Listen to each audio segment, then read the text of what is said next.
Hey everyone, Anders here with another Black Desert video. Today we are gonna go over the test server update. Woosa Awakening release date is May 31 for all regions on PC. No word on console as of the making of this video. We received a short teaser showing 3 skills to give us a sense of the theme of the class. So even though they look slow, it's not a live action test. I've gone ahead and broken down these 3 skills a bit to see if we can more clearly see what Woosa Awakening has to work with.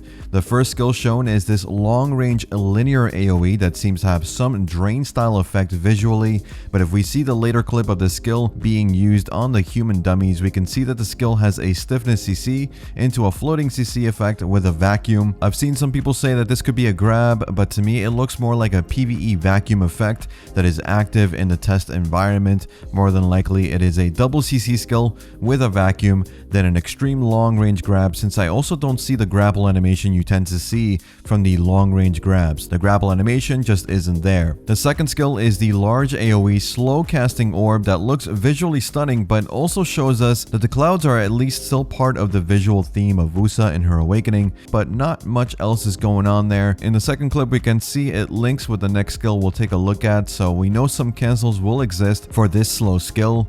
The final skill looks like an enhanced version of Stormfall with massive AoE around Woosa. We see the clouds and the blooming flowers effect. These long cast skills tend to be protected super armor skills with heavy damage in PvE, but we'll see if those blooming flowers have additional effects apart from the visual significance. Woosa Awakening keeps her color theme, and instead of the fox charm from Megu, she gets this book, which seems to be the source of her skills. The closing animation of the book on hit looks really good. That's all we know so far. Let me know what you think about the teaser in the comments. Only 2.5 more weeks till release. Megu Awakening will release after Woosa Awakening, and we should know the release date around the end of the month. I expect it will be about a month after the Woosa Awakening release. Believe it or not, the Woosa Awakening was not the only exciting bit of news we received this Global Labs patch. Lahn Awakening received some PvE buffs. Flow Vice now deals 30% more damage in PvE. PvP damage remains the same. Bridal Despair now deals 7% more damage in PvE. PvP damage remains practically the same, maybe 1% greater. Taunting Death now deals 30% more damage in PvE. Mangler now deals 26% more damage in PvE. Earthly Pain now deals 50% more damage in PvE. PvP damage is now 12% less on that skill. Eradication, 22% more damage in PvE. Blood Moon Twist got several changes, so it now deals 140% more damage in PvE, a little bit more in PvP, 3%, not a lot, and it will now also have improved links with Mangler, Flailing Blades, Bleeding Hearts, and Binding Chains. Hashashin receives several buffs to HP recovery per hit on skills and some PvE buffs, so Chosen Blade in succession now has plus 40 HP recovery per hit instead of plus 20.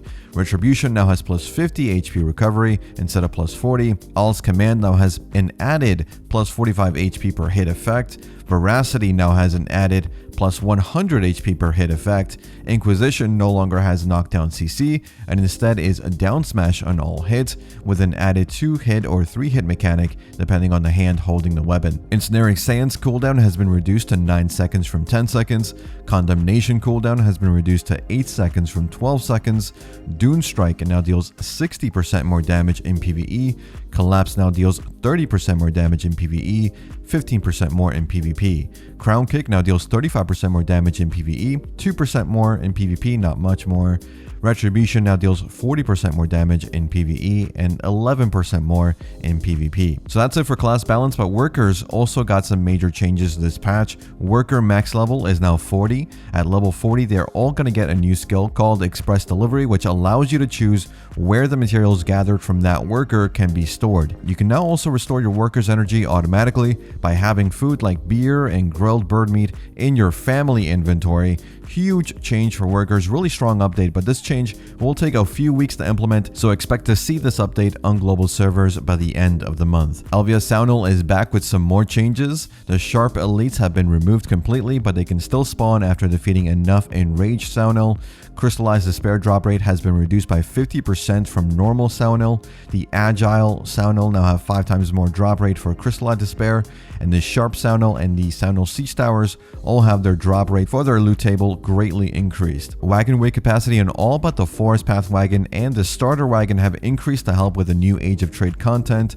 And lastly, the item transfer function has been added. You can now use your maids to transfer items from another of your character's inventory to your current logged character by using your maids. Treasure items like infinite potions continue to be excluded from mechanics like this, so they will not be able to be transferred with this new function. That's the update for this week. Let me know what you think about the changes and the Woosa Awakening skills in the comments down below. Thanks for watching. Thanks for listening. I'll see you all in the next one. Take care.